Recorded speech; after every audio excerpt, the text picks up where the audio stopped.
Bonjour. Dans ce chapitre 3 sur l'arithmétique, nous allons voir des notions autour de la divisibilité, la notion de nombre premier et les congruences. Commençons par la divisibilité. Étant donné deux entiers relatifs, on dit que B divise A ou bien B est un diviseur de A si A s'écrit comme B fois un entier. On dit aussi que A est un multiple de B. Et on note B divise A de cette façon-là. 7 divise 21 parce que 21 c'est égal à 7 fois 3. 6 divise 48. Et A est pair si et seulement si 2 est un diviseur de A. Pour tout entier relatif, l'entier relatif divise 0.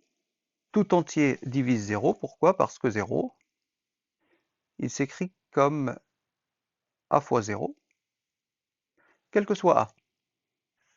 Donc 0 est un multiple de tout le monde. Et 1 est un diviseur de tous les entiers relatifs. Pourquoi? Parce que tout entier relatif peut s'écrire comme 1 fois un entier relatif. Donc 0 est divisible par tout le monde et 1 est un diviseur de tout le monde.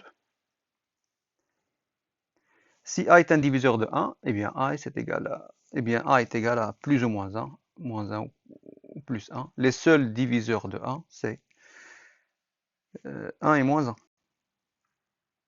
Et si j'ai deux entiers relatifs qui se divisent mutuellement, alors ils ont la même valeur absolue. Ils ont la même valeur absolue. Ça veut dire que B est égal à plus ou moins A. Si B divise A et A divise B, la seule différence est éventuellement leur signe.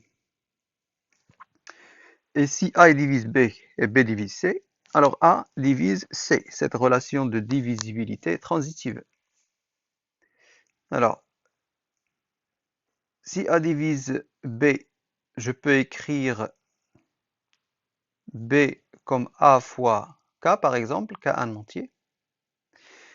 Et si B divise C, je peux écrire C comme B fois un autre entier, K'.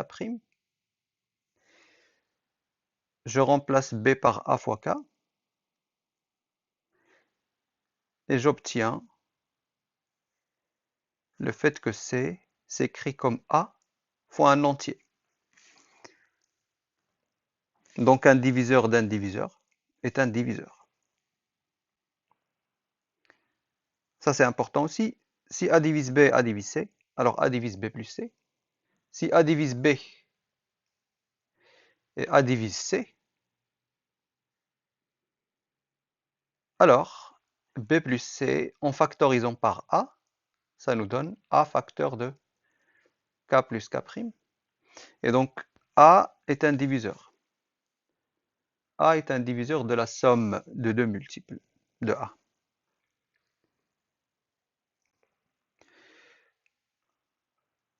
La notion de division euclidienne que vous aviez vue en collège ou en primaire. Si je prends un entier relatif A et un entier naturel non nul, donc B positif ici, B est forcément positif. A, il peut être négatif. B positif non nul. Alors, il existe des entiers Q et R tels que A est égal à B fois Q plus R. Avec la condition que R soit positif et strictement plus petit que B. Le reste doit être inférieur au diviseur. Alors, ce Q et R qu'on appelle les quotients et restes de la division euclidienne sont uniques. Et ça, c'est une notion très importante en arithmétique. Par exemple, si je prends A et B, eh bien je peux écrire A comme B fois 199 plus le reste 23. Ici, j'ai le quotient 199 et j'ai le reste 23. Et ça, c'est la division euclidienne posée, comme vous l'aviez fait en collège. Pour le vocabulaire, le nombre qu'on divise se dit un dividende, par lequel on divise se dit un diviseur, se dit le diviseur de la division euclidienne. Le résultat, bon, c'est le quotient, et puis j'ai le reste. Attention, ici, il peut y avoir une confusion dans la terminologie. Lorsqu'on dit diviseur ici, c'est par rapport à la division euclidienne.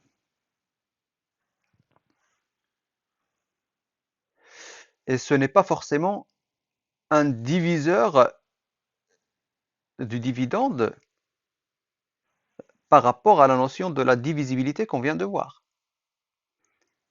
Ce n'est un diviseur par rapport à la relation de divisibilité que si le reste est nul. Je m'explique. Par exemple ici, j'ai 6789 divisé par 34, ça nous donne 199 et il reste 23.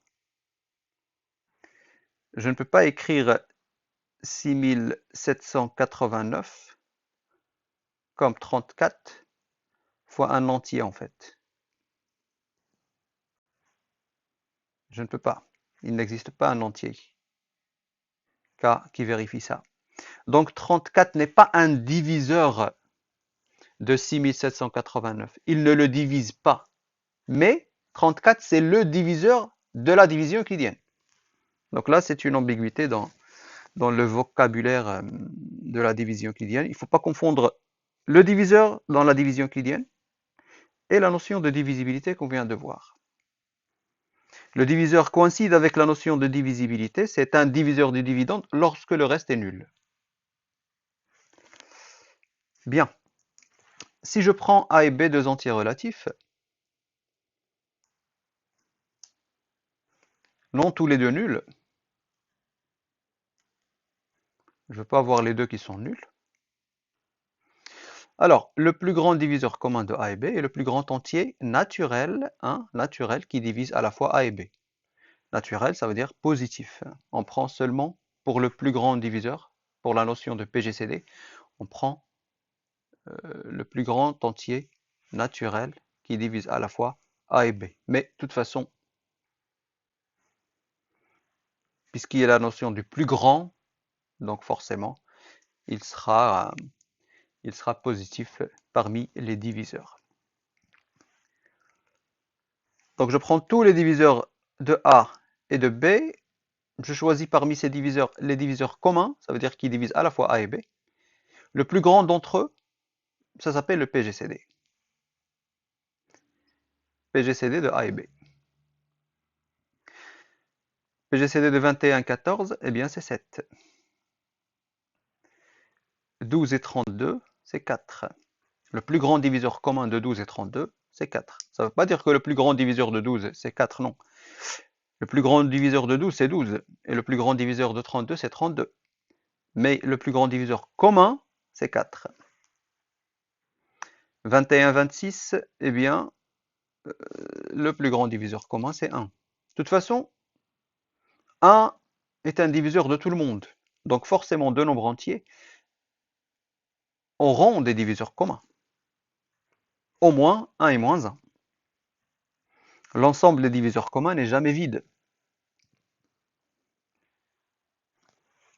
Dans ce cas, déjà, je ne sais pas si je l'ai écrit plus bas, mais lorsque le PGCD de deux nombres est égal à 1, on dit que les nombres sont premiers entre eux. Oui, ça va venir. Alors, le PGCD de A est K fois A, c'est-à-dire le PGCD d'un nombre relatif avec un multiple de ce nombre relatif est égal au nombre relatif lorsque A est positif.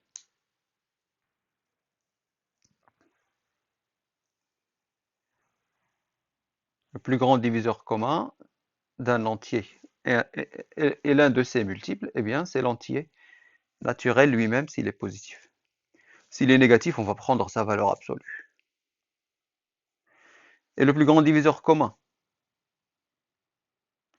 d'un entier naturel. Avec 0, c'est l'entier naturel. S'il n'est pas naturel, ça veut dire que s'il est négatif, on va prendre sa valeur absolue. Évidemment, parce que 0 est divisible par tout le monde, eh bien, quel que soit l'entier naturel, il fait partie de ses diviseurs à lui, à 0, et il fait partie aussi de ses diviseurs à lui-même. Donc le plus grand, ça va être l'entier naturel s'il est positif. Et le PGCD d'un entier naturel avec 1, c'est toujours 1. Alors là, qu'il soit naturel ou relatif, c'est toujours 1, de toute façon. Parce que 1 est un diviseur de tout le monde, mais il n'est divisible que par 1 et lui-même. Et son seul diviseur positif, c'est 1.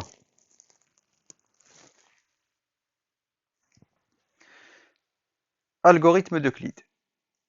Très important pour trouver le PGCD de deux nombres. Il repose sur cette formule. Si je prends la division euclidienne de A par B, A et B étant des entiers naturels non nuls, alors le PGCD de A et B est égal au PGCD de B et de R. Le PGCD d'un nombre A et d'un nombre B, eh bien, j'effectue la division euclidienne de A par B. En général, je prends A le plus grand et B le plus petit. Et le résultat nous dit que c'est le même, le PGCD de A et B est le même que le PGCD de B et de R. Ça nous permet de réduire la taille des nombres pour lesquels on cherche le PGCD. Alors, comment on peut le démontrer? Je prends un diviseur de A et de B. Donc D, un diviseur commun de A et B. Alors, D divise A moins BQ. Pourquoi? Alors, D divise A, D divise B. Alors, s'il divise B, ça implique qu'il divise B fois Q. Parce que B fois Q, c'est un multiple de B. B est un diviseur de B fois Q. D est un diviseur de B, donc D est un diviseur de BQ. Eh bien, s'il divise BQ, il divise aussi moins BQ. Il suffit d'écrire la relation de divisibilité avec un signe moins. Maintenant, j'additionne les deux par une propriété qu'on vient de voir tout à l'heure. D divise A, D divise moins BQ, donc j'additionne les deux, ça va nous donner D divise A moins BQ. Et A moins BQ par la relation de la division euclidienne n'est rien d'autre que le reste. Et donc, qu'est-ce qu'on vient de montrer ici? On vient de montrer que un diviseur commun de A et B est aussi un diviseur de R. Ça veut dire un diviseur commun de A et B sera un diviseur commun de B et de R. Il est déjà un diviseur de B. Il est un diviseur de A. On a montré qu'il est un diviseur du reste. Donc un diviseur commun de A et de B sera un diviseur commun de B et de R. Maintenant, si je prends un diviseur commun de B et de R, par le même principe, s'il divise B et il divise R, si D divise B et D divise R, alors D va diviser B fois Q, parce que B divise BQ. En additionnant les deux, on trouve que D divise BQ plus R. Et ça, c'est A. Donc, tout diviseur commun de B et de R est un diviseur commun de A et de B. Donc, l'ensemble des diviseurs communs de B et de R est inclus dans l'ensemble des diviseurs communs de A et B. Et le premier point, on a montré que l'ensemble des diviseurs communs de A et B est inclus dans l'ensemble des diviseurs communs de B et de R. Donc on a l'égalité entre les deux ensembles des diviseurs communs. Les diviseurs communs de A et B, c'est les mêmes que les diviseurs communs de B et de R. Eh bien, le plus grand, ça va être le même. Les diviseurs communs de A et B sont exactement les mêmes que les diviseurs communs de B et R. Donc, en particulier, le plus grand diviseur commun de A et B est égal au plus grand diviseur commun de B et de R. Alors, comment on utilise ce principe, cette égalité-là, dans la détermination du PGCD de deux nombres? Alors, on calcule les divisions euclidiennes successives. Le PGCD sera le dernier reste non nul. Ça, c'est le principe. Exemple, si je prends A égale à 600 et B égale à 124, j'effectue la division euclidienne de 600 par 124. Ça me donne 600 égale à 124 fois 4 plus 104. Ensuite, puisque le PGCD de 600 et de 124 est le même que le PGCD de 124 et de 104, par le lemme qu'on vient de voir, je vais effectuer la division euclidienne de 124 par 104. J'obtiens 124 égale à 104 fois 1 plus 20. Maintenant, je vais faire la division euclidienne de 104 par 20, puisque par égalité des PGCD encore une fois. 104, ça fait 5 fois 20 plus 4. Maintenant, je divise 20 par 4.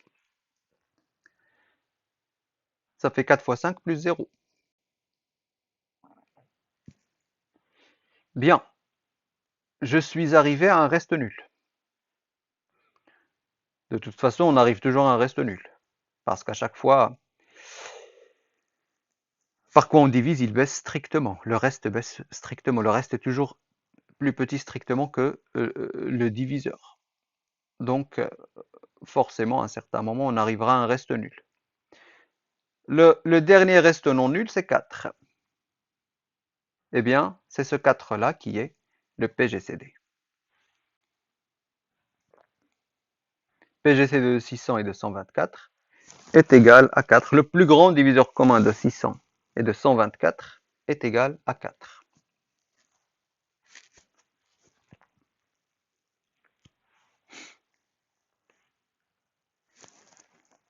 Là, par exemple, juste pour la dernière étape, pourquoi on s'arrête au dernier reste non nul? Si vous prenez, si on voulait continuer, on voulait savoir ce qui se passe entre 4 et 0, de toute façon, eh bien,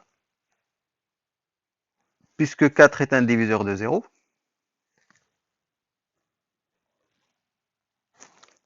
le plus grand diviseur commun de 4 et de 0, eh bien c'est 4.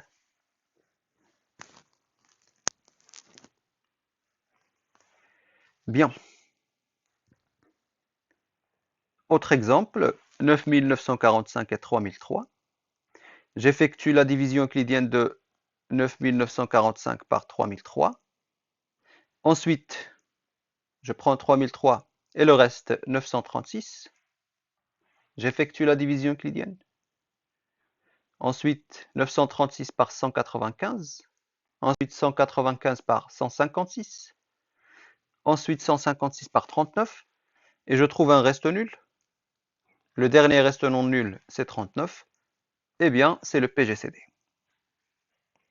Voilà en quoi ça consiste l'algorithme d'Euclide. Passons maintenant à ce dont j'ai parlé tout à l'heure, la notion de nombre premier entre eux. Deux nombres sont premiers entre eux, sont dits premiers entre eux si leur PGCD c'est 1. Si leur plus grand diviseur commun est égal à 1. Ils n'ont pas d'autre diviseur commun que 1 et moins 1. D'accord? Ce pas des nombres premiers, hein. Là, on verra les nombres premiers tout à l'heure. Mais c'est des nombres premiers entre eux. Entre eux. Exemple, pour tout entier relatif A et A plus 1 sont premiers entre eux. Eh bien, pourquoi? Si je prends un diviseur commun de A et A plus 1.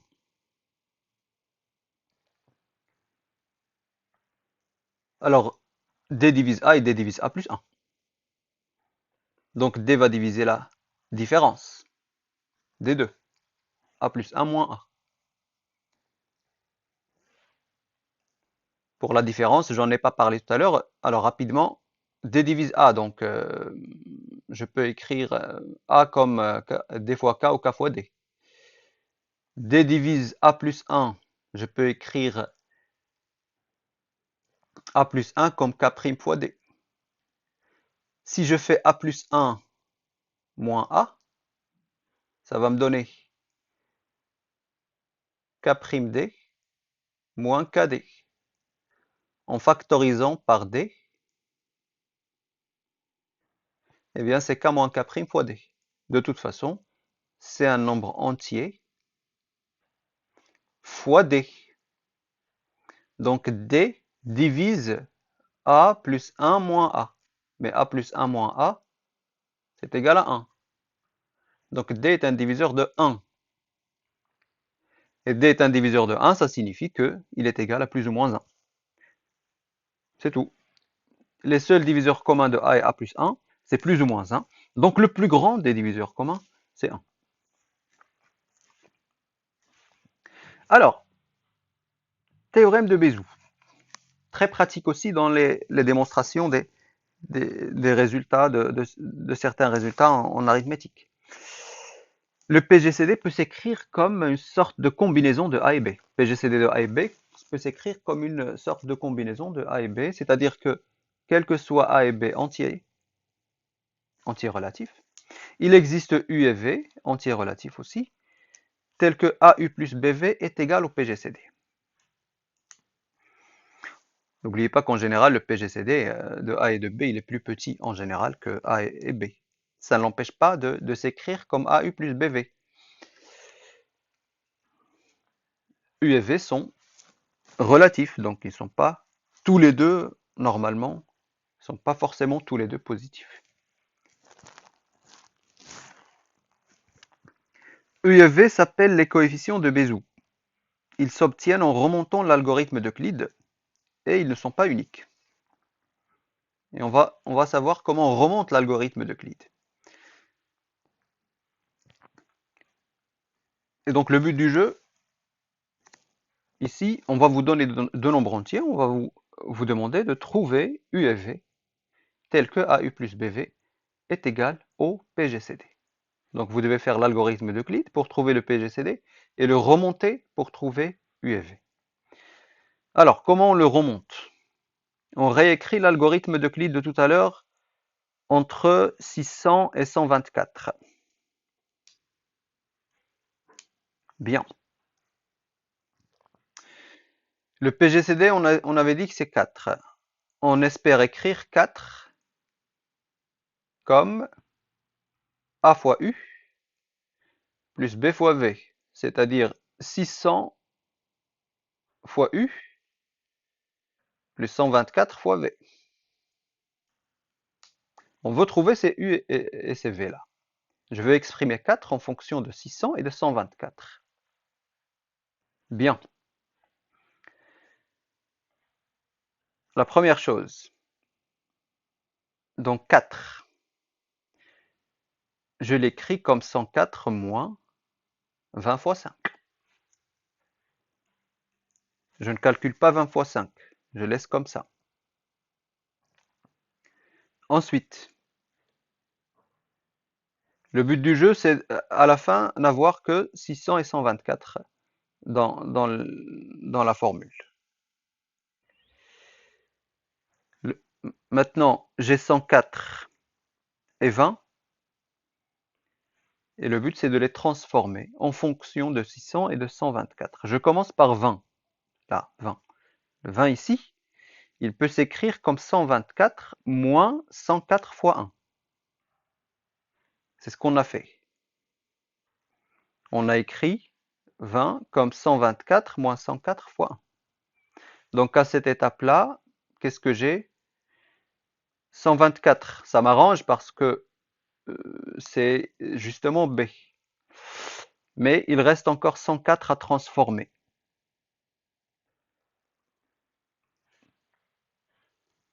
Alors, je développe ici.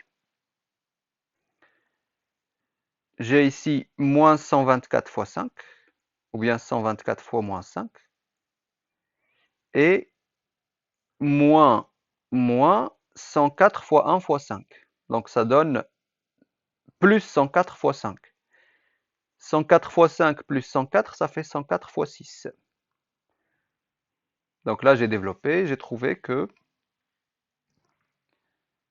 4, ça faisait 124 fois moins 5 plus 104 fois 6.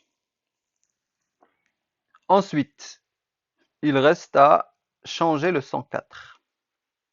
Je l'écris comme 600 moins 124 fois 4. Donc je remplace 104 ici par 600 moins 124 fois 4. Et je développe. Donc là, remarquez qu'on est arrivé à un stade où je n'ai que 600 et 124 comme facteurs dans les produits. Je n'ai ni 104, ni 20, ni 4, etc. Bon. Alors je développe ici. Là, il y aura moins 124 fois 4 fois 6, ça fait fois 24. Ou bien 124 fois moins 24. Il faut ajouter le moins 24 à ce moins 5 ici. Et j'ai 600 qui est multiplié par 6. Donc on obtient 600 fois 6 plus 124 fois moins 29. Parce que là, c'était 124 fois moins 24, avec ce signe moins. Plus 124 fois moins 5, moins 24 plus moins 5, ça fait moins 29. Et donc, on a réussi à trouver, à écrire le PGCD4 comme A fois un nombre plus B fois un autre nombre entier. Ça, c'est nos U et V du théorème de Bézout. Et on peut vérifier, et ça donne bien 4. Donc U égale à 6, V égale à moins 29. Autre exemple avec l'algorithme de tout à l'heure, 9945 et 3003.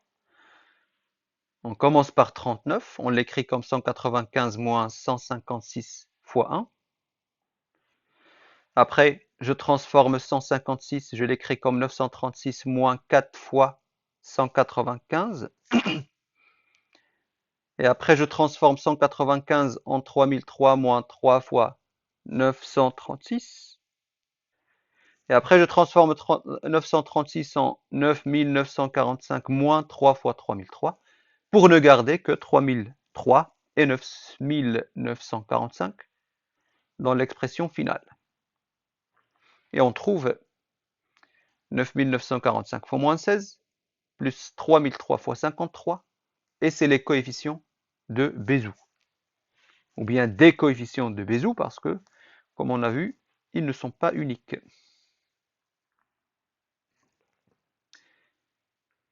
Eh bien, un corollaire du théorème de Bézout, A et B sont premiers entre eux, si et seulement s'il existe U et V tel que AU plus BV égale à 1. Donc, ça signifie quoi? Si vous savez que deux nombres sont premiers, eh bien vous savez qu'il existe U et V, qui vérifie ça. Et si vous savez qu'il existe U et V qui vérifie l'égalité, celle-là, si vous savez trouver U et V tel que AU plus BV est égal à 1, eh bien vous êtes sûr que A et B sont premiers entre eux.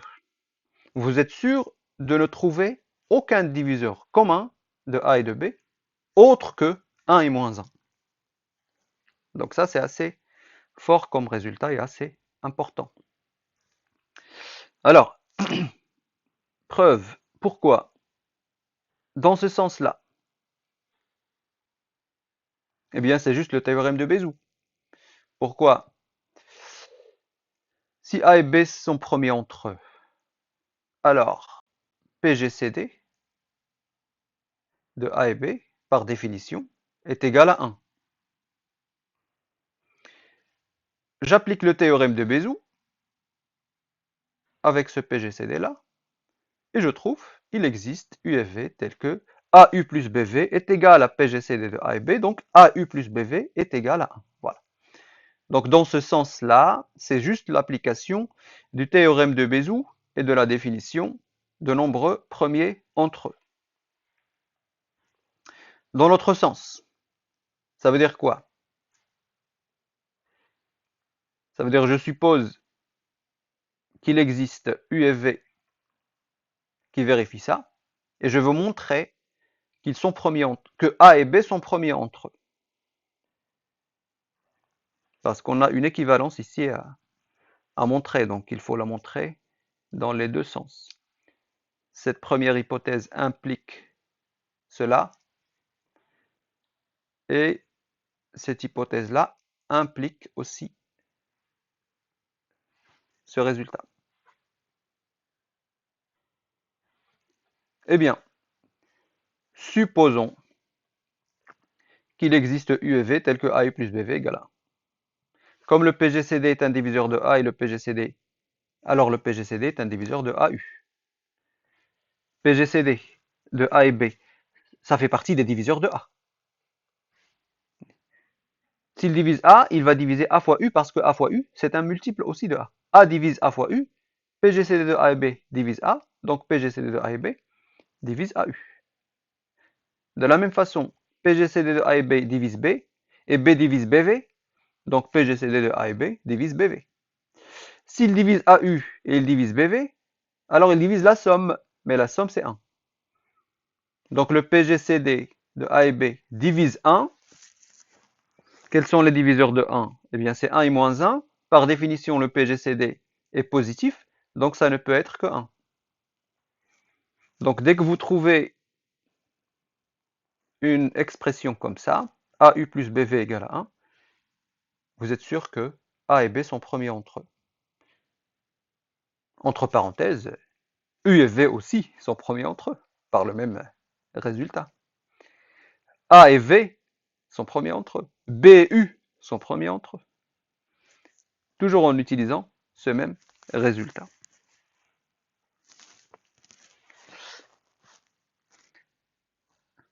Par contre, il faut faire attention, si on trouve deux nombres entiers, U' et V', tels que AU' plus BV' est égal à un certain nombre D, ça ne signifie pas que ce D-là, c'est le PGCD.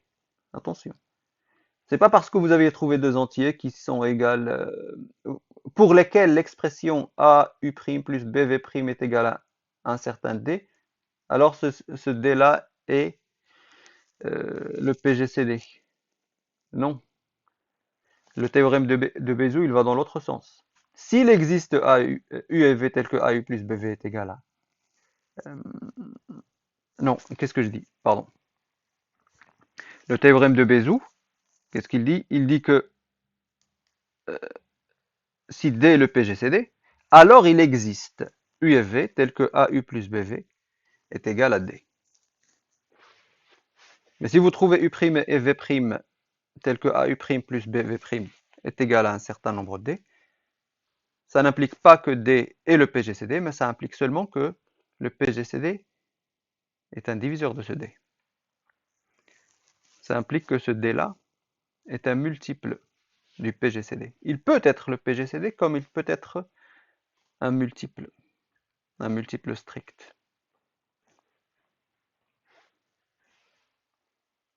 Exemple, si vous prenez A égale à 12 et B égale à 8, vous avez 12 fois 1 plus 8 fois 3, qui est égal à 36, mais 36 n'est pas le PGCD naturellement, il est plus grand que les deux. Le PGCD de A et B de 12 et 8, c'est 4. Corollaire, ça c'est un corollaire très pratique, très important. Si D est un diviseur de A et D est un diviseur de B, donc je prends un diviseur commun de A et de B, alors ce sera un diviseur du PGCD. Et ça c'est fort comme résultat. Il dit que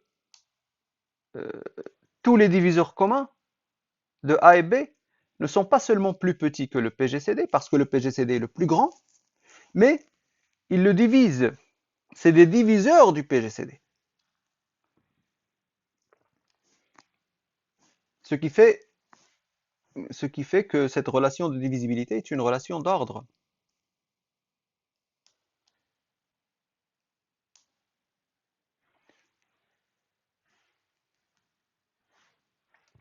Par exemple, 4 divise 16, 4 est un diviseur de 16, 4 est un diviseur de 24. Alors 4 va forcément diviser le PGCD de 16 et 24. Et c'est vrai parce que le PGCD de 16 et 24, c'est 8. Autre corollaire aussi. Le fameux lemme de Gauss. Si A divise un produit B fois C, et A est premier avec l'un des facteurs de ce produit, alors forcément A divise l'autre facteur du produit. Si A divise BC, A premier avec B, alors A divise C. Si A divise BC et A premier avec C, alors A divise B. S'il est premier avec l'un, alors forcément il divise l'autre. Exemple, mais j'aimerais le montrer avant. Pourquoi? Pourquoi on a ça? Si A divise BC, donc BC peut s'écrire comme A fois K. PGCD de A et de B est égal à 1. Ça veut dire que je peux écrire AU plus BV égale à 1. Je peux écrire, ça veut dire que je peux trouver des entiers U et V tels que AU plus BV est égal à 1. Maintenant, si je multiplie cette dernière égalité par C des deux côtés, ça va me donner A, U, C plus B, C, V est égal à C. Je multiplie tout le monde par C. Eh bien, qu'est-ce qui se passe? Remarquez ici, pour ce terme, A fois U fois C, c'est un multiple de A. Naturellement, A divise A fois U fois C. Parce que A fois U fois C, ça s'écrit comme A fois un entier. Voilà. Mais A divise aussi celui-là. Pourquoi? Parce qu'il divise BC, par hypothèse. A divise BC, donc A divise un multiple de BC. BCV. Alors, A est un diviseur de AUC, A est un diviseur de BCV, donc A est un diviseur de la somme. Donc A est un diviseur de C. Très puissant comme résultat. Et vous voyez bien l'intérêt du théorème de Bézout. Comment on peut passer de A et B à leur PGCD avec une telle relation. Exemple. Si 4 divise 7 fois C, imaginez que 4 divise un multiple de 7. 7 fois C. Puisque 4 et 7 sont premiers entre eux, ils n'ont pas de diviseur commun autre que 1 et moins 1. Alors 4 est un diviseur forcément de C. 7 fois C ne peut pas être un multiple de 4 que si C lui-même est un multiple de 4. Bien. Alors on a vu le PGCD, maintenant on va parler du PPCM. Le PPCM de deux entiers A et B, le plus petit multiple commun, c'est le plus petit entier positif divisible par A et par B. Déjà c'est un multiple commun, donc A et B le divisent, mais c'est le plus petit des multiples communs. Divisible par A, divisible par B, ça signifie multiple de A et multiple de B. Exemple, le plus petit multiple commun de 12 et 9, c'est 36. 12 fois 3, ça fait 36. 9 fois 4, ça fait 36. Donc 36 est bien un multiple de 12 et de 9. mais c'est aussi le plus petit des multiples communs. Proposition très importante pour trouver le PPCM si on a le PGCD. Il suffit de faire A fois B, enlever le signe moins s'il y a un signe moins, et le diviser par le PGCD. Ça nous donne le PPCM. Donc PGCD fois PPCM, ça fait A fois B en valeur absolue. Le PPCM et le PGCD sont positifs. Donc là, si on prend A fois B, il faut le prendre avec sa valeur absolue, donc en enlevant le signe moins éventuel. Bien. Si A divise C et B divise C,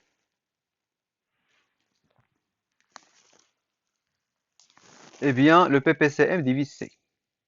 Ça veut dire qu'un multiple commun de A et de B est un multiple du PPCM. Ça veut dire que le plus petit multiple commun n'est pas seulement plus petit que tous les multiples communs, mais il divise tous les multiples communs. Il les divise en fait.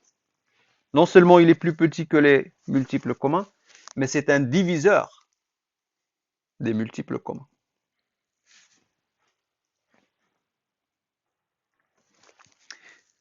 Exemple. Je sais que 36 est un multiple de 6, et 36 est un multiple de 9. Donc 36 est un multiple commun de 6 et 9. Alors si je regarde le PPCM de 6 et 9, c'est 18. Le plus petit commun multiple, ou bien multiple commun de 6 et 9, c'est 18. Et il divise bien 36. 18 fois 2 est égal à 36.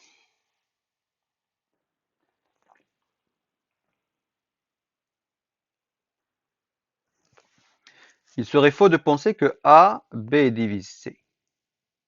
Ou bien A fois B divise C dans ce cas. Par exemple, si la A c'est 6, C c'est 36 et B c'est 9. Il y en a qui seraient tentés de dire si A divise C, B divise C, alors A fois B divise C. Non. Là, par exemple, 6 fois 9, 54 n'est pas un diviseur de 36, évidemment. Passons au nombre premier maintenant. Qu'est-ce qu'un nombre premier? C'est un entier supérieur ou égal à 2. Donc déjà, il est positif. Il est supérieur ou égal à 2. Ça sous-entend que 1 n'est pas premier. Et dont les seuls diviseurs positifs sont 1 et lui-même. Les seuls diviseurs positifs sont 1 et lui-même. 2, 3, 5, 7, 11 sont premiers parce qu'ils n'ont pas d'autres diviseurs positifs que 1 et eux-mêmes. 2 est le seul nombre premier pair. Les autres non.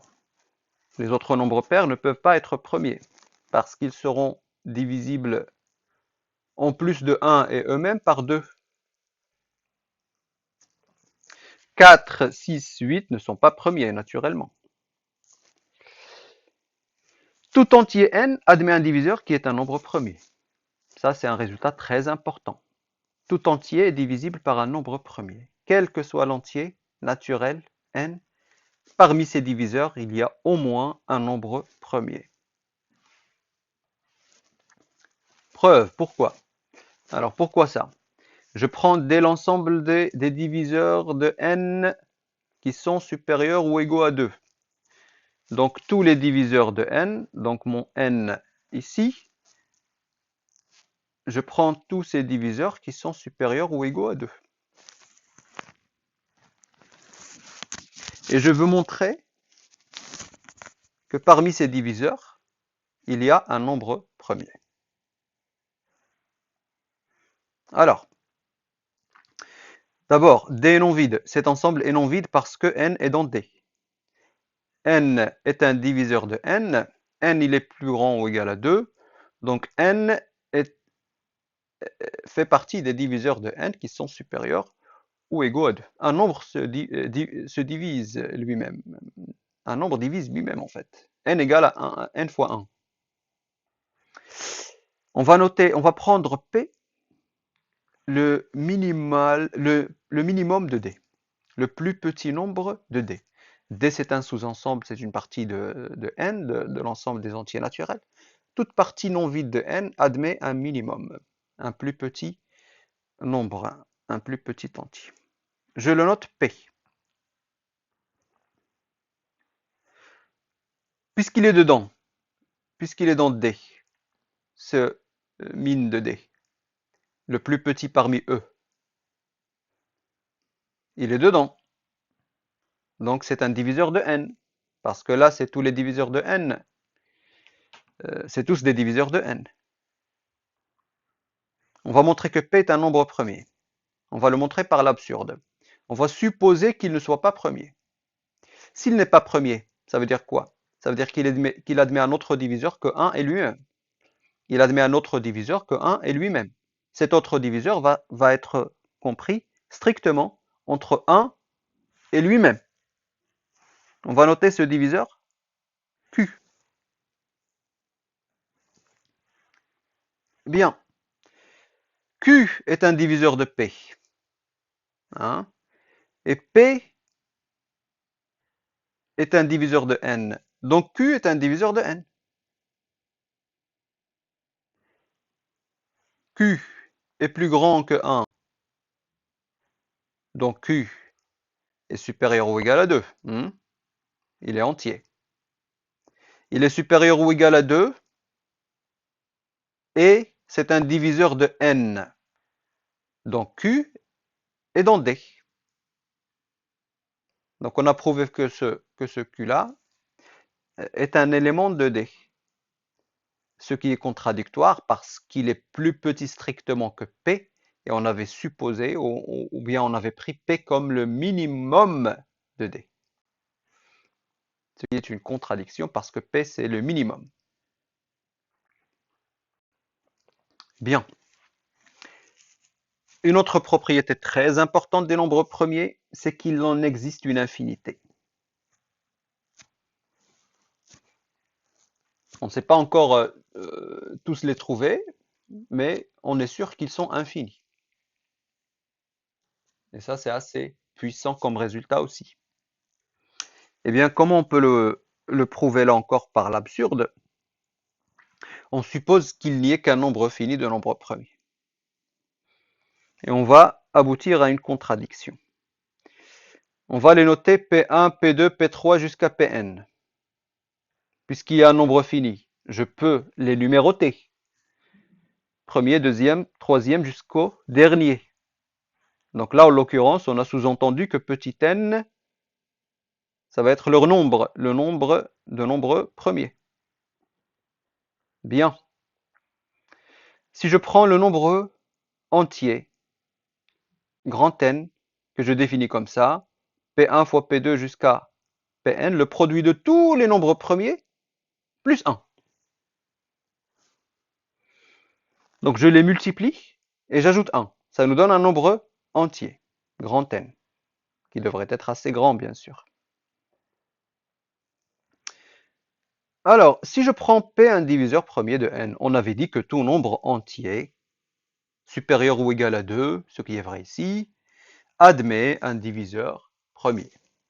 Donc je prends P un diviseur premier de n. D'une part, P est l'un des entiers PI. Pourquoi? Parce que on les avait numérotés, les nombres premiers. On les avait pris tous. On avait supposé qu'ils étaient finis, que leur nombre était fini. Et donc si je prends un nombre premier qui divise n, forcément c'est l'un de ces PI-là. C'est l'un d'eux. S'il fait partie des nombres premiers PI, alors il va diviser leur produit. Parce qu'il est dans ce produit-là. Il est caché quelque part ici. Donc ce produit est un multiple de lui-même. Donc lui, il divise ce produit. Eh bien, qu'est-ce qu'on a montré? On a montré que, d'une part, P est un diviseur de n. Ça, on l'a pas montré, on l'a pris. On a pris un diviseur de n. Et on a montré que ce diviseur P là, il divise aussi le produit des nombres premiers, P1 fois P2 fois P3 jusqu'à Pn. Donc il va diviser donc la différence de n et de ce produit. Il divise n, il divise le produit, donc il va diviser la différence. Mais la différence est égale à 1. Si je fais n moins ce produit, ça fait 1. Par définition de n. Ce qui implique que P égale à 1.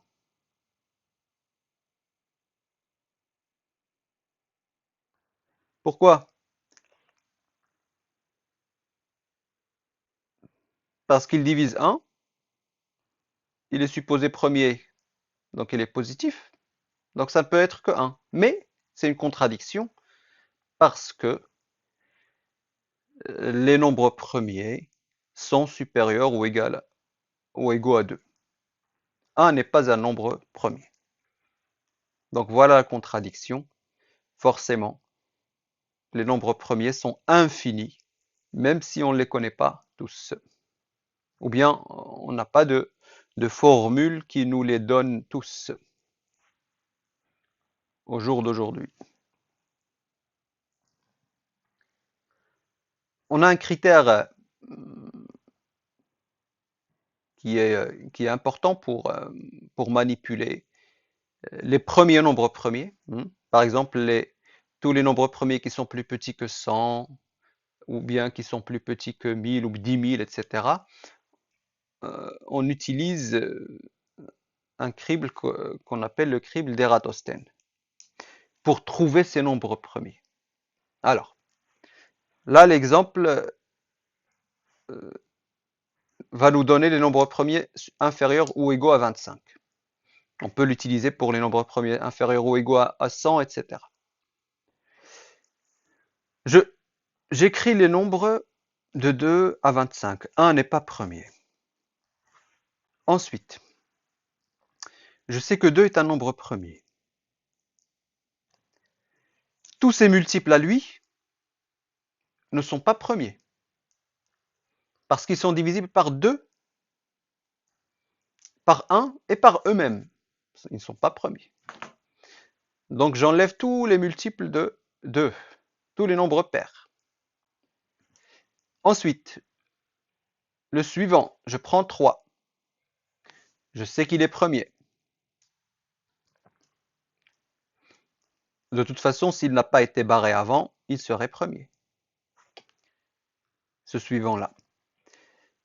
Et je barre tous ces multiples à 3 qui restent dans la liste. Je vais les barrer parce qu'ils ne sont plus, ils ne peuvent pas être premiers.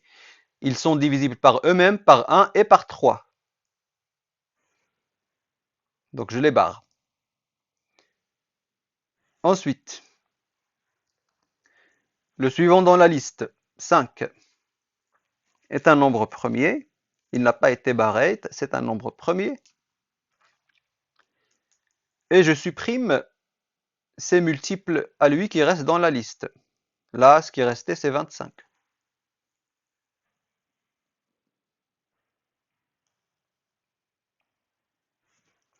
Eh bien, je peux m'arrêter là, en fait. Lorsque j'atteins, et ça c'est un point important, lorsque j'atteins la racine carrée du plus grand nombre pour lequel je cherche les nombres premiers inférieurs ou égaux, lorsque j'atteins sa racine carrée, je peux être sûr que tous les nombres qui restent dans la liste sont premiers. Donc je m'arrête là. Tous ceux qui restent, après avoir éliminé les multiples de 5, seront des nombres premiers. Ça repose sur ce résultat-là. Si un nombre n n'est pas premier, alors un de ses facteurs est inférieur ou égal à racine de n. Lorsque je dis ces facteurs, un de ces diviseurs. Un de ces diviseurs au moins est inférieur ou égal à racine de n. On peut le montrer facilement. Et donc, si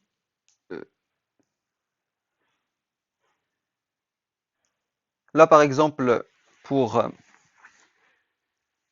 je ne sais pas, pour 23. La racine de 23 est inférieure ou égale à 5. Déjà. Si 23 n'était pas premier, il serait divisible par quelqu'un qui est inférieur ou égal à sa racine carrée. Quelqu'un ici. Mais on ne l'avait pas barré parmi les multiples de ça. Donc il est premier. C'est pas un diviseur ni de 2, ni de 3, ni de 4, ni de 5. Donc c'est un nombre premier parce que s'il ne l'était pas, il serait divisible par quelqu'un inférieur ou égal à sa racine carrée à lui. Et donc ça réduit la recherche des nombres premiers à seulement la partie inférieure ou égale à la racine carrée du nombre, ce qui est très important. Par exemple, pour 100, on cherche seulement, euh, les nombres qui ne sont pas divisibles par les nombres entre 0 et 10. Voilà. 0 et 10, on s'arrête à 10. On s'arrête à 10. Tous les nombres qui ne sont pas barrés dans la liste seront premiers, au lieu de chercher parmi tous les diviseurs de 100. Ou bien parmi tous les nombres qui sont inférieurs ou égaux à 100. Au lieu de chercher parmi 100 nombres, on cherche parmi 10 nombres. Bien. Voilà ce que je disais. Par exemple, pour tester si un nombre inférieur ou égal à 100 est premier, il suffit de tester les diviseurs inférieurs ou égaux à sa racine carrée, 10. Il suffit même de tester la divisibilité, non pas par tous les nombres inférieurs ou égaux à 10, mais par 2, 3, 5 et 7, les nombres premiers inférieurs ou égaux à 10 seulement. Parce s'il est divisible par quelqu'un en dessous de 10, il est divisible par un nombre premier en dessous de 10. Donc il suffit de regarder les premiers en dessous de 10. Si un nombre entre 1 et 100 n'est divisible ni par 2, ni par 3, ni par 5, ni par 7, il est premier. On n'a pas besoin d'aller chercher tous les nombres inférieurs ou égaux à ce nombre-là. Et de chercher la divisibilité. Bien. 89 n'est pas divisible par 2, 3, 5, 7, donc c'est un nombre premier. Alors, un lemme important, le lemme d'Euclide, si un nombre est premier et qu'il divise un produit A fois B, alors il divise A ou il divise B. Forcément, il divise au moins l'un des deux. Alors, il peut les diviser tous les deux, mais au moins l'un des deux. Donc, si P divise un produit et P est premier, alors forcément, il va diviser au moins l'un des deux, ça veut dire ou bien A ou bien B ou bien les deux.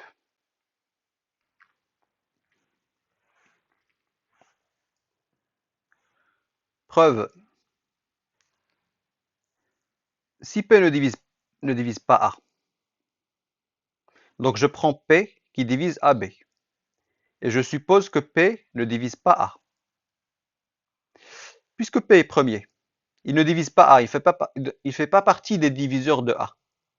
Donc le PGCD de P de A, ça ne peut pas être P, ça ne peut être que 1. N'oubliez pas que les seuls diviseurs de P, qui est premier, c'est 1 et P. Donc si je cherche un diviseur commun de P et de A, ça ne peut sortir de 1 et de P. Mais puisque c'est pas P, parce que P ne divise pas A, eh bien c'est 1. Et ça signifie que A et P sont premiers entre eux. PGCD de P et A est égal à 1, ça signifie que P et A sont premiers entre eux. Par Gauss, par le lemme de Gauss, P divise AB et P premier avec A, donc P divise B. Voilà. C'est ça la preuve. S'il ne divise pas A, il va diviser forcément B. Et donc de la même façon, s'il ne divise pas B, il va diviser forcément A. Donc au moins l'un des deux serait un multiple de P. On utilise ça par exemple pour montrer que la racine carrée d'un nombre premier n'est pas un nombre rationnel. Je vous rappelle que Q, c'est l'ensemble des nombres rationnels. Ça veut dire qu'ils s'écrivent comme A sur B, tel que A, un entier relatif, et B, un entier naturel non nul. Bon, vous pouvez écrire B dans Z étoile aussi, ça marche. Donc Q, c'est l'ensemble des nombres rationnels qui s'écrivent comme un quotient de deux entiers. Par exemple, 7 sur 3. Par exemple, moins 5 sur 6. Par exemple, moins 2. Pourquoi moins 2? Parce que moins 2, je peux l'écrire comme moins 2 sur 1. Donc les entiers sont dedans. Bien. Je veux montrer que la racine carrée d'un nombre premier ne peut pas être un nombre rationnel, ne peut pas s'écrire comme le quotient de deux entiers. On va supposer par l'absurde que racine de P s'écrit comme A sur B. Supposons qu'il s'écrit comme A sur B, avec A entier relatif, B entier naturel non nul, et j'ajoute que A et B sont premiers entre eux, c'est-à-dire que je veux écrire ce quotient-là sous forme simplifiée, sous forme irréductible. Par exemple, si j'avais à écrire 6 sur 4, ou moins 6 sur 4 si vous préférez, je ne vais pas choisir moins 6 et 4, je vais choisir moins 3 et 2. Je simplifie la fraction jusqu'à ce que je trouve le numérateur et le dénominateur qui soient premiers entre eux. Voilà. Une fraction, bien, voilà, une fraction irréductible. Numérateur et dénominateur premiers entre eux. Bien. Tout nombre rationnel peut s'écrire sous cette forme-là. Bien. Si je fais P fois B carré, donc racine de P, ça fait A sur B. Donc si je fais racine de P au carré, ça fait A carré sur B carré.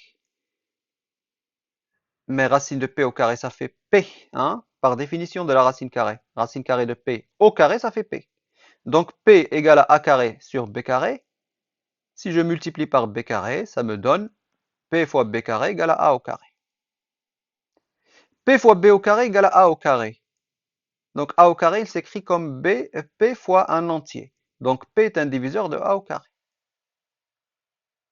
Donc par le lemme d'Euclide, P divise A fois A. Donc forcément, P divise A ou P divise A. Donc P divise A.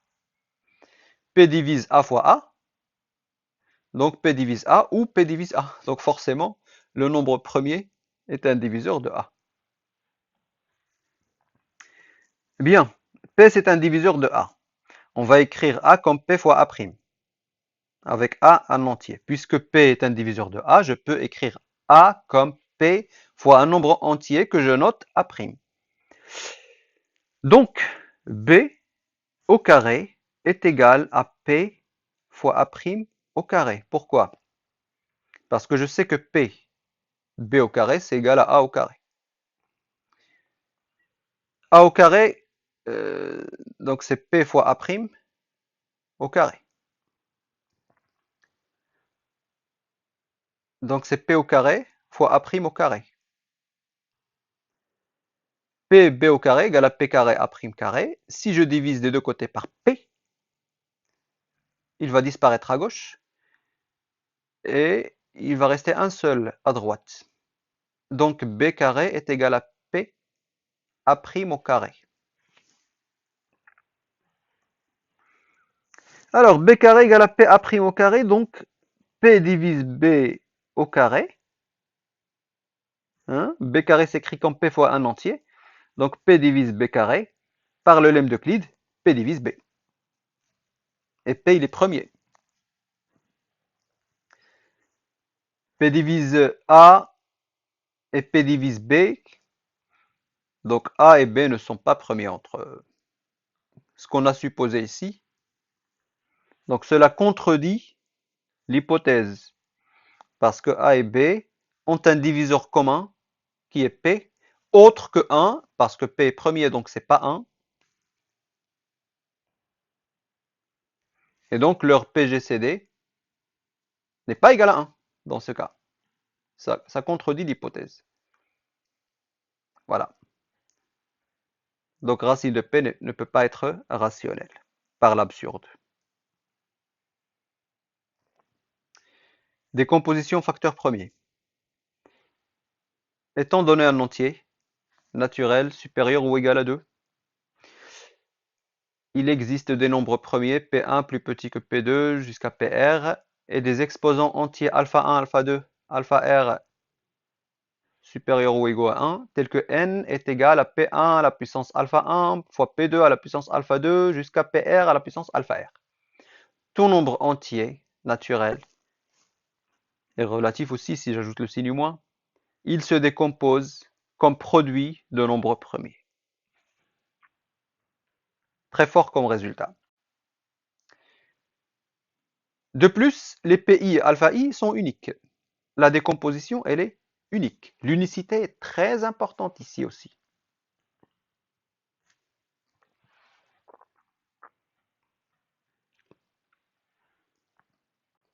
Par exemple, 24, sa décomposition en produit de facteur premier, c'est 2 à la puissance 3 fois 3. 8 fois 3. 36 égale à 2 au carré fois 9 n'est pas la décomposition en facteur premier. Pourquoi? Parce que 9 n'est pas premier. 36, je peux l'écrire comme 2 au carré fois 3 au carré. Là, oui, là, ce serait la décomposition de 36 en produit de facteur premier. Pourquoi 1 n'est pas un nombre premier?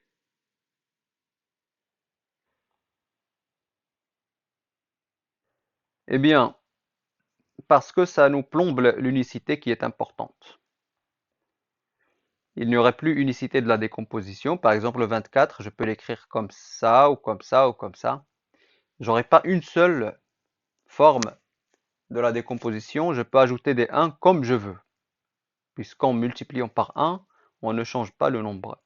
Et on a besoin de l'unicité dans ce théorème pour montrer plein de résultats. Bien. Technique pour décomposer un nombre. D'abord, il faut connaître les premiers nombres premiers déjà. Cela, il faut les connaître par cœur. Remarquez que 15 n'est pas dedans, 21 n'est pas dedans, etc. Alors, je veux décomposer 300 et 504. Je commence par 300. Et je le divise par le premier nombre premier. 2. Et j'obtiens 150. Je le redivise par le premier nombre premier si c'est possible. Ça fait 75. Je le redivise par 2, c'est pas possible, donc je passe au suivant et j'oublie le 2. Je le divise par 3, ça fait 25. J'essaye de le diviser par 3, c'est pas possible, j'oublie le 3 et je passe au 5. Je le divise par 5, ça fait 5. Je le redivise par 5, ça fait 1. Lorsque j'obtiens 1, j'ai fini, j'ai ma décomposition. Je passe à 504. Je le divise par 2, ça fait 252, par 2 encore, par 2 encore. Maintenant, par 3, et puis par 7, ça nous donne 1 ici, et ça nous donne aussi la décomposition. Donc, 300 peut s'écrire comme 2 fois 2 fois 3 fois 5 fois 5, hein, ou bien 2 au carré fois 3 fois 5 au carré. Et 504, il peut s'écrire comme 2 fois 2 fois 2 fois 3 fois 3 fois 7. 2 au cube fois 3 au carré fois 7. Alors maintenant, nous, on va utiliser ces décompositions, par exemple, pour déterminer le PGCD et le PPCM d'un nombre. Je prends les décompositions de 504 et de 300. Et j'aimerais utiliser ces décompositions pour trouver le PGCD. Parfois, il vaut mieux utiliser l'algorithme d'Euclide. Parfois, il vaut mieux utiliser les décompositions si elles sont faciles à faire pour déterminer le PGCD. Alors, j'essaie de les écrire avec les mêmes facteurs. Ça veut dire que là, par exemple, il manque le 5 du 300. Et là, il manquait le 7 de 504. Donc, je les rajoute en fait. Je rajoute 5 à la puissance 0 et 7 à la puissance 0. Ça fait rien parce que 5 à la puissance 0 et 7 à la puissance 0 est égal à 1 en fait. Alors, c'est-à-dire que j'aimerais les écrire avec exactement les mêmes facteurs. Voilà. Alors, maintenant, le PGCD, il s'obtient en prenant le plus petit exposant de chaque facteur premier. Par exemple, PGCD. Pour 2, j'ai ici 2 à la puissance 3 et 2 à la puissance 2. Je prends 2 à la puissance 2. J'ai ici 3 au carré et 3 à la puissance 1. Je prends 3 à la puissance 1. 5 à la puissance 0 et 5 au carré, je prends 5 à la puissance 0. J'ai 7 à la puissance 1 et 7 à la puissance 0, je prends 7 à la puissance 0. Et donc ça fait 12. Le PGCD de 504 et de 300, c'est égal à 4 fois 3 égale à 12. Le PPCM, eh bien la même chose, mais en prenant l'exposant le plus grand. Donc là, entre 2 à la puissance 3 et 2 au carré, je prends 2 à la puissance 3. Et je fais pareil pour les autres. Ça me donne 2 au cube fois 3 carré fois 5 carré fois 7. Ça fait 12 600. Le PPCM de 504 et 300, c'est 12 600. Bien. On finit ce chapitre avec les congruences, qu'on utilise très souvent, par exemple, en cryptologie, hein, par exemple, entre autres, lorsqu'on veut coder, crypter des messages, etc.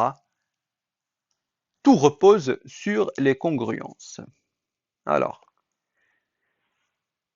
je prends un entier naturel supérieur ou égal à 2. Je dis que A est congru à B, modulo n, si n divise B moins A. Donc là, j'ai 3 entiers. J'ai n qui va représenter la base de la congruence et 2 entiers relatifs. On dit qu'ils sont congrus modulo n si leur différence est divisible par n. Lorsque je prends leur différence, ça doit être un multiple de n. Et on note A congru à B modulo n comme ça. Ou bien A congru à B modulo n comme ça.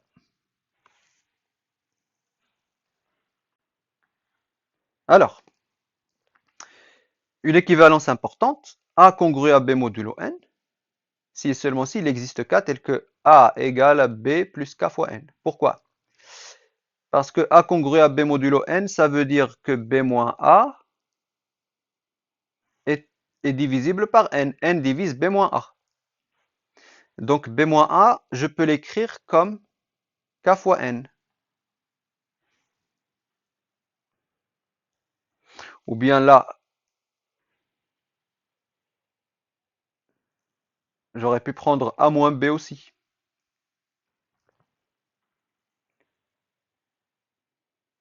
Donc là, ça fait B égale à A plus Kn. Ou bien, si je fais passer le A de l'autre côté, ou bien A est égal à B moins K fois N.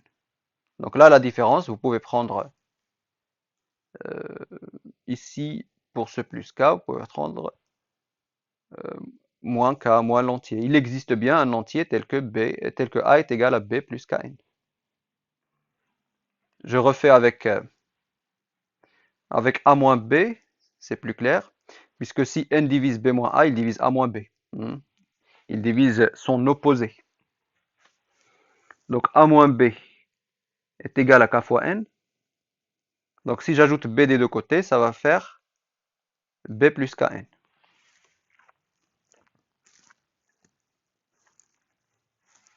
Donc ça ressemble à quand même une division euclidienne. Et lui, le B, il ressemble bien à un reste de la division euclidienne, par exemple.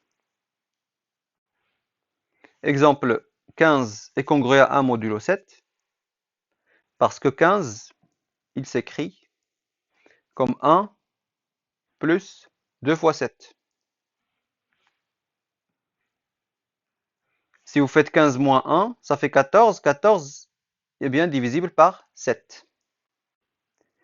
72 congru à 2 modulo 7, parce que 72 moins 2, ça fait 70. Et 70 est divisible par 7. Ou bien parce que 72 s'écrit comme 2 plus 10 fois 7. 3 est congru à moins 11. Si vous faites 3 moins 11, ça vous fait 14. Et 14 est bien divisible par 7.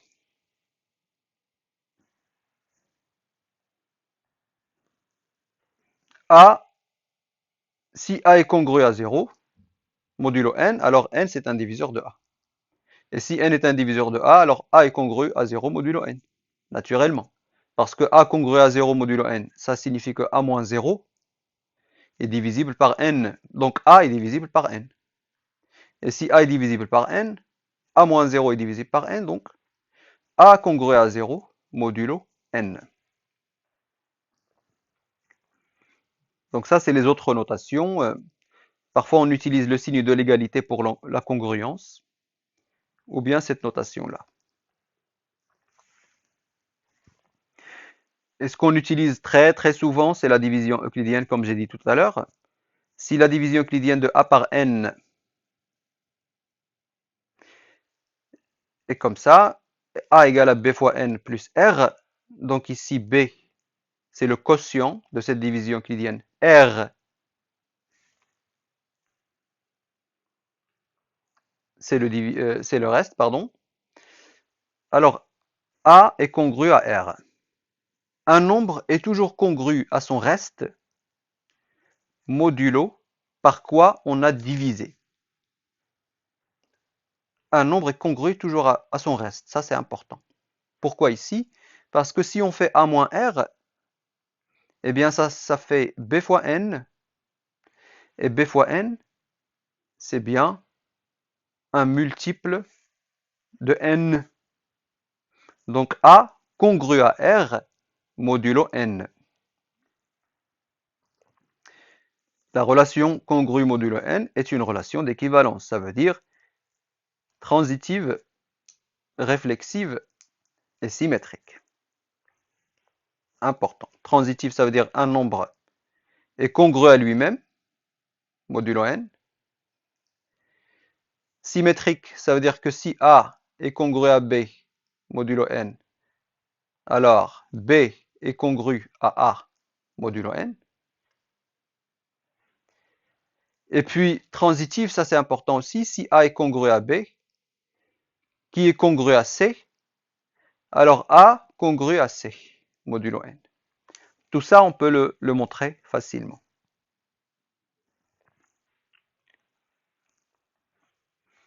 Voilà la réflexivité, la symétrie et la transitivité. Bien. Quelques propriétés des congruences. Si je prends des entiers relatifs A, B, C, D, tels que A est congru à B et C est congru à D. Modulo le même n. Modulo le même n. Alors, je peux additionner. A plus C serait congru à B plus D. J'ai le droit et c'est vrai. Et on peut le montrer. Je peux multiplier. A fois C serait congru à B fois D. Très important aussi. Et on peut le montrer. A à la puissance K est congru à B à la puissance K. Donc A fois A est congru à B fois B. En utilisant celle-là. A fois A est congru à B fois B. A à la puissance 10 congru à B à la puissance 10. Toujours modulo le même n. Par exemple, 5x plus 8 est toujours congru à 3 modulo 5 pour tout x, quel que soit x. Alors pourquoi? Eh bien, je sais que 8 est congru à 3 modulo 5. Parce que 8 moins 3, ça fait 5, et 5 est divisible par 5. Je sais que 5x est congru à 0 modulo 5. Pourquoi? Parce que 5x, eh bien, c'est un multiple de 5. Donc 5x moins 0, c'est toujours un multiple de 5. Et donc 5x est congruent à 0 modulo 5. Si j'additionne les deux, ça fait 5x plus 8 est congruent à 3, toujours modulo 5, quel que soit x, entier relatif. 11 à la puissance 2345. Donc c'est un nombre astronomique, très grand. Eh bien, avec les congruences, on sait qu'il va être congruent à 1 modulo 10. Forcément. Pourquoi? Parce que 11, il est congruent à 1 modulo 10, puisque 11 moins 1, ça fait 10, et 10 est un multiple de 10. Et donc, si je mets une puissance ici, je mets la même puissance ici. 2000, en l'occurrence 2345. Mais 1 à la puissance 2345, ça fait 1. Parce que 1 fois 1 fois 1 fois 1, ça fait 1. Et donc, ce nombre gigantesque, il est congruent à 1 modulo 10. Ça veut dire que son chiffre des unités, en fait, est égal à 1. Parce que là, on est modulo 10. Là. Bien. Ce nombre aussi, qui est très très grand, il est congru à 9 modulo 10. Pourquoi? Parce que 9 est congru à moins 1. 9 moins moins 1, ça fait 10. Lorsque j'élève à la puissance 2345, ça fait, comme la puissance, comme l'exposant est impair, le résultat c'est moins 1. Hein. Moins 1 fois moins 1 fois moins 1 fois moins 1, un nombre impair de fois, ça fait moins 1. Un nombre pair de fois, ça fait 1. Là, ça fait moins 1. Et moins 1, il est congruent à 9. Pourquoi? Parce que moins 1 moins 9, ça fait moins 10. Moins 10, c'est un multiple de 10. Et donc, ça signifie quoi? Par exemple, lorsqu'on travaille avec le modulo 10, ça signifie que 9, ça va être le chiffre des unités de ce nombre-là, qui est très grand, et normalement qu'on ne peut pas normalement calculer. Il est très très très grand. Alors, on va montrer par exemple celle-là. Pourquoi lorsque j'ai A congruent à B, et C congruent à D, pourquoi A fois C sera congruent à B fois D? On y va. A congruent à B modulo n, alors, comme on a vu tout à l'heure, il existe K tel que A égale à B plus K fois n. A moins B serait un multiple de n, donc A moins B est égal à K fois n, donc A égale à B plus Kn. C'est congruent à D modulo n, donc il existe aussi un entier. Je vais appeler L, je ne vais pas l'appeler K, parce que K est déjà pris ici, tel que C égale à D plus Ln. Alors, si je fais A fois C, je remplace A par B plus Kn et C par D plus Ln, et je développe. Ça me donne B fois D, et après, dans le reste, il y aura toujours un n qui traîne. Dans le reste du développement, il y aura toujours un n qui traîne, donc je factorise le reste par n en fait. Je laisse BD tout seul, et le reste, je le factorise par n. Donc j'obtiens B fois D, plus un certain nombre entier, fois n. Je l'écris comme m fois n. Donc ce nombre entier-là, je le note m. Voilà. Donc qu'est-ce qu'on a fait? On a pu écrire AC comme BD plus mn. Eh bien, ça signifie quoi? Ça signifie que AC congruent à BD, modulo n, parce que AC, il s'écrit comme BD, plus un entier fois n. Donc AC moins BD est égal à mn. AC moins BD est égal à mn. Et mn, c'est un multiple de n, naturellement, parce que c'est n fois m. Donc AC est congruent à BD. Voilà, par exemple, pour celle-là. Alors, celle-là est beaucoup plus simple. Hein. Et celle-là, elle se déduit de ce qu'on vient de prouver par récurrence sur K. On finit par un exemple d'utilisation des congruences dans les critères de divisibilité. Vous savez qu'un nombre n est divisible par 9 lorsque la somme de ses chiffres est divisible par 9. On va le montrer avec les congruences. Un nombre est divisible par 9 si et seulement si la somme de ses chiffres est divisible par 9. Par exemple, si vous voulez savoir si celui-là est divisible par 9, vous faites 8 plus 1 plus 0 plus 9, ça fait 18. 18 est un multiple de 9, donc 8109 est divisible par 9. C'est ça le critère. Alors pourquoi il est vrai? Montrons-le.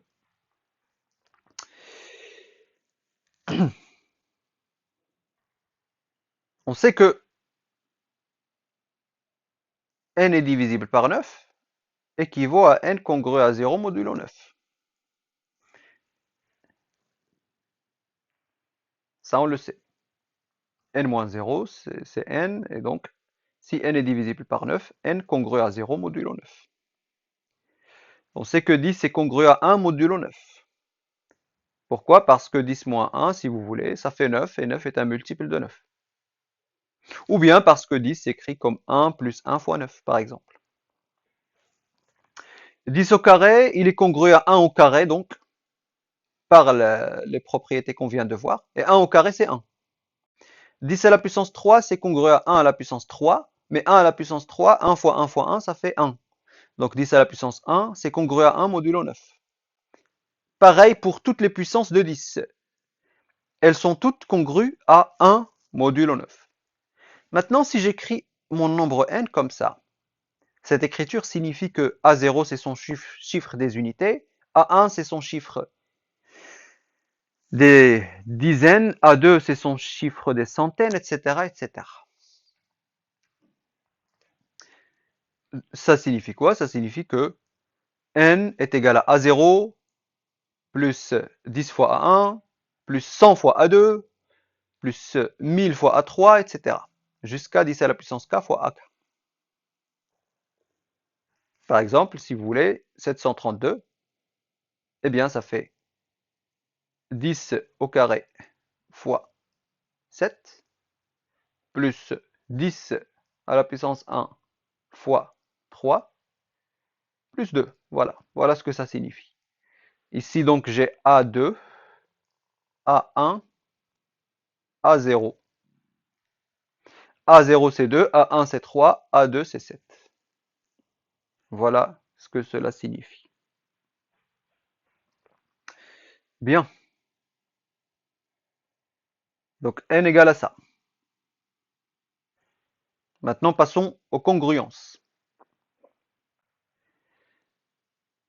10 à la puissance A, 10 à la puissance K fois AK. On sait que 10 à la puissance K, il est congru à 1.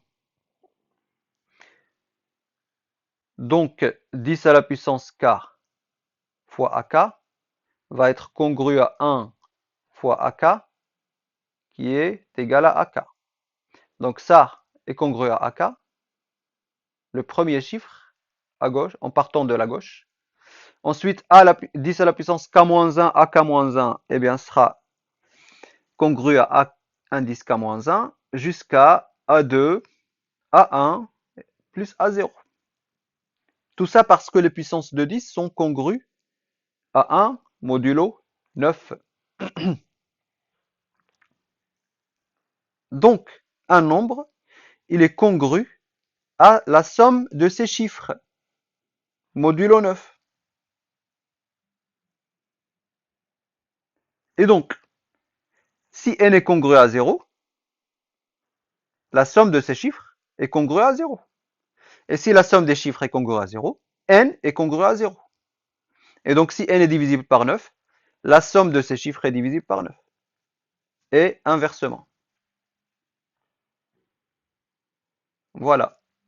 Par exemple, si je prends ce nombre-là, il s'écrit comme ça. 4 fois 10 à la puissance 5, etc., etc. Qui est congru à 4 plus 8, plus 8, plus 8, plus 8, plus 9. Donc la somme des chiffres. Qui est 45. Mais je sais que 45 il est dans la table de 9. Il est divisible par 9. Donc, il est congru à... Là, il fallait que j'écrive congru à 0.